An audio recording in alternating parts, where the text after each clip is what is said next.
Preston from Greater Columbus, Ohio. He said, what is a fair but semi-realistic way to allow fans to have their interests directly represented in major college football decisions? Phenomenal question. I don't know the answer. I've got some suggestions, but I don't know the answer.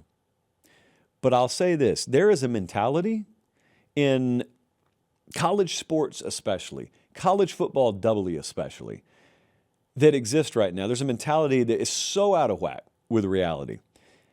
And it is that of ignoring the consumer base, because the consumer base is taken for granted.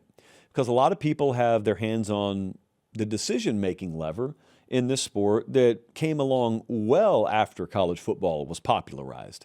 They came along well after it exploded, well after it had become the number 2 sport in this country behind the NFL and only behind the NFL. These people aren't responsible for building it. These people are merely responsible for guiding it. You don't even need to grow it. Just guide it as is. If it grows, that's just a nice little cherry on top. But we've had a good thing for quite a while. A lot of us have loved this sport for a long time. And yet the very people who have loved the sport for a long time look around and ask questions like our boy from Greater Columbus, Ohio just did. It's like, is anyone even listening to us? Does anyone even care what we think? So let me give you a little microcosm of this. Earlier today, I was going back and forth about something kind of unrelated to this, but I got a response. I got a reply on Twitter that perfectly encapsulates the mood that I'm talking about. So earlier today, I was talking about, what was it? Something came up. I can't even remember what it was. It was like access to spring practice or depth charts. That's what it was. Bill Connolly was complaining because there are several universities that still haven't posted their rosters, which is so archaic, by the way. But that's how college football exists.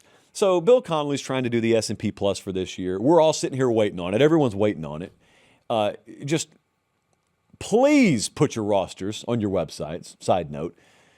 So I retweeted it. I said something like college football is number 2 sport in the country, and it's run with like the operational transparency of a CIA black site. They treat it like you're not supposed to know anything about what's going on. It's none of your business who's on this roster.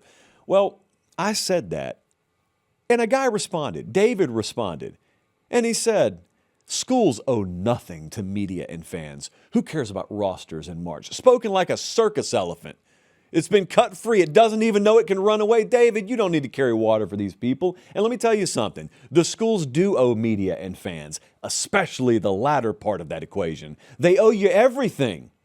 They don't owe you that when it comes to the lit courses that they offer at said university. But when it comes to the football program that generates millions per year, you better believe they owe you everything. You know why? Because you are the millions that they generate. So I replied, I responded, and I said, yeah, David, without distribution, media, and consumption, fans, college athletics would really take off. College athletics would be dead without fans and media. And media is a distant second in that equation because neither of them exist if the fan interest and engagement and support is not there. They don't build 100,000-seat cathedrals to seat alumni.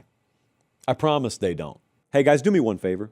Check and see if you're subscribed to the channel. If you are, great. If you're not, it's that easy. It's free. It doesn't cost you anything. It doesn't sign you up for anything. It just helps us do the show this way forever. All right, back to the clip.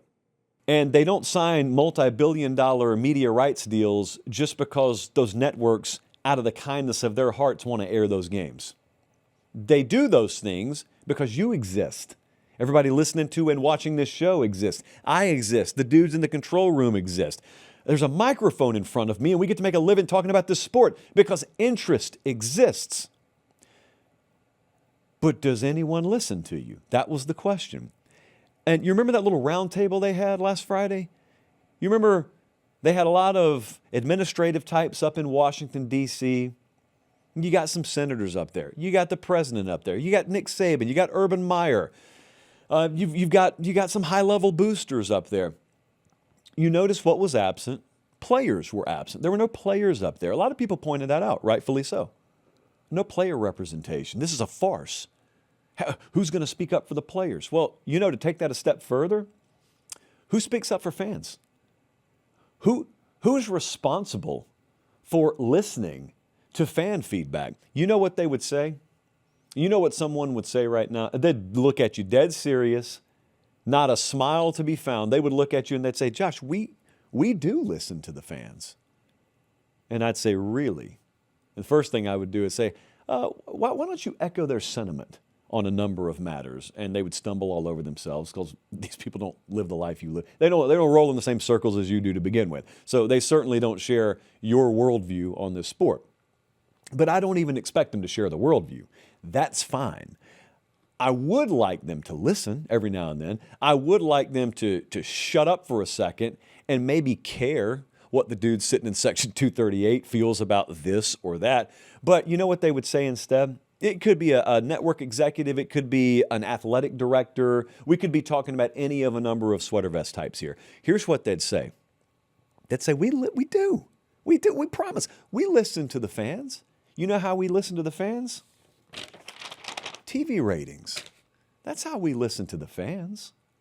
Yeah, we look at the numbers. And we see 11 million people watched Ohio State versus Nebraska. We are listening to the fans. Obviously, if that many people are watching, that means we're doing a good job. And to that, I ask you, how crowded is a prison lunchroom every day? Because Meemaw used to always tell me when it comes to lack of options, prison lunchrooms are sold out every single day. Doesn't necessarily mean it's the best dining experience in the world, just means it's the only one. And likewise, for anyone who grew up on college football, you're not tapping out of college football just because of some poor decision making. But that also doesn't mean that you should have your viewership taken for granted.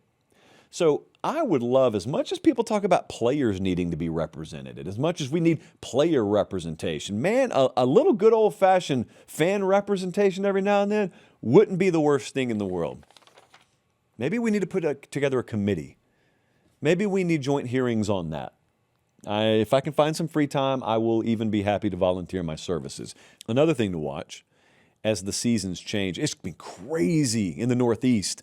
There were places in the Northeast, Maryland, Virginia, that were in the 80s yesterday that saw heavy snowfall today. And the reason I mention that is because had you prepared yourselves by shopping at PateStateMaterial.com, you could have been equipped for both days. Because we've got a number of very, very fashionable short sleeve shirts, but we've got some more heavy duty winter gear. And just imagine the flex it is when you're the only guy in the cul-de-sac that's wearing the Pate State Strength and Conditioning short sleeve shirt one day, and then the very next day, you got the full Freights hoodie on. Maybe even buy a pillow while you're at it. A lot of good items over there at the Pate State store, PateStateMaterial.com.